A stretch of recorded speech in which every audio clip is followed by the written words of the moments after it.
United Nations, AP, women and girls pay the highest price in all crises and conflicts from Myanmar and Afghanistan to the Sahel and Haiti, and the horrifying war in Ukraine now joins that list, the head of the UN Women's Agency said Monday.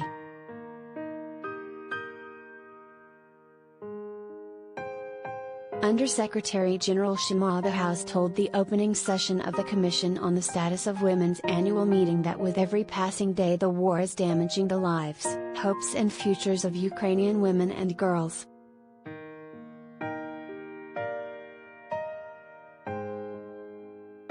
And, she added, the fact that it is between two wheat and oil producing nations threatens food security and access to essential services the world over, and this, too, will impact women and girls the hardest.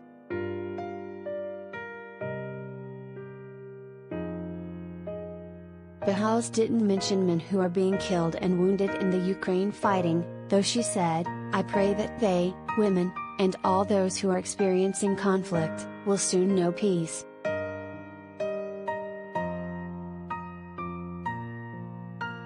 The priority theme of this year's two-week meeting is empowering women and dealing with climate change.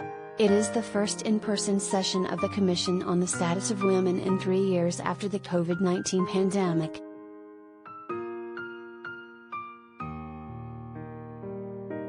As with all crises, Bahous said, climate change also exacts its highest price from women and girls.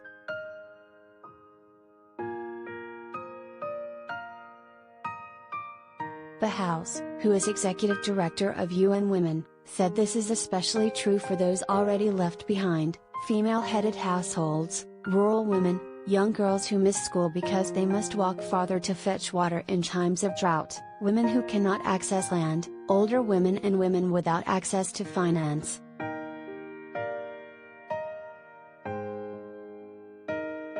Secretary-General Antonio Guterres said the world is still male-dominated, the results of millennia of patriarchy that excludes women and prevents their voices from being heard.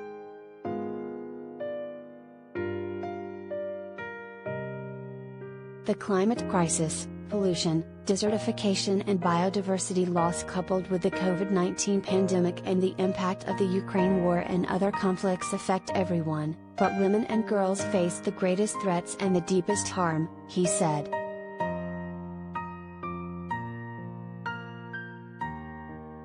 Women suffer most when local natural resources including food and water come under threat, and have fewer ways to adapt, the UN chief said. The nutrition, incomes and livelihoods of women farmers are disproportionately affected by environmental crises and extreme weather like droughts and floods.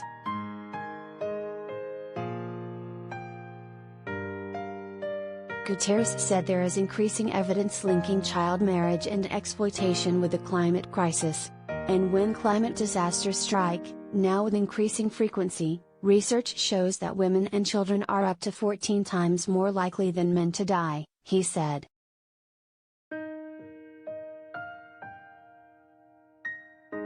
Gladys Acosta Vargas, chair of the Committee on the Elimination of Discrimination Against Women, said the war in Ukraine has affected civilians, including large numbers of refugee women and children who were compelled to leave their loved ones at home. She urged an end to hostilities and peace efforts that ensure the equal participation of women.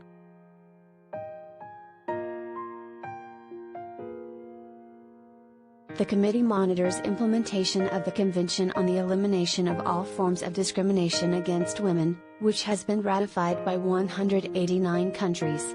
The 45-member Commission on the Status of Women is the UN organ promoting gender equality and the empowerment of women, and is one of the governing bodies of UN Women.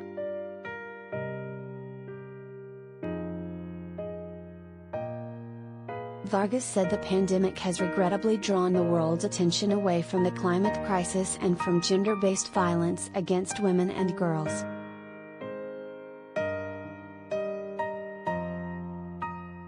However, it has not stopped hurricanes, floods and forest fires from posing existential threats to women and girls in many parts of the world, she said.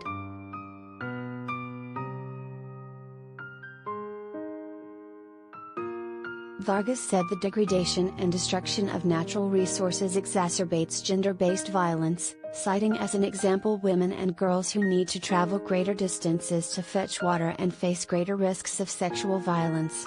She said the committee is also alarmed at increasing attacks, threats, harassment and killings of indigenous women defending their environmental, land and territorial rights.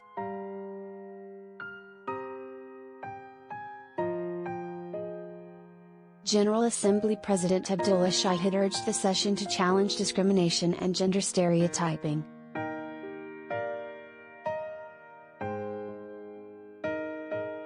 Young female climate activists have helped to spur a global environmental movement, he said. Women leaders have spearheaded the 2015 Paris Climate Agreement.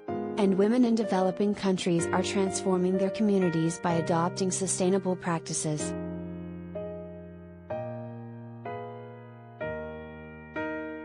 He called for progressive tax regimes and gender-responsive budgeting that enhance women's economic rights and access to public services while redressing discrimination and inequality.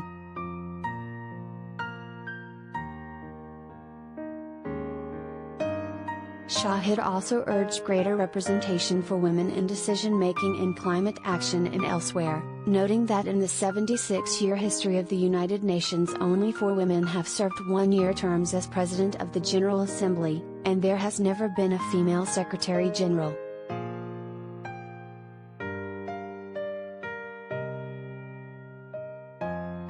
I personally would lead from the front calling for the next Secretary-General to be a woman, he said. Join me in this clarion call,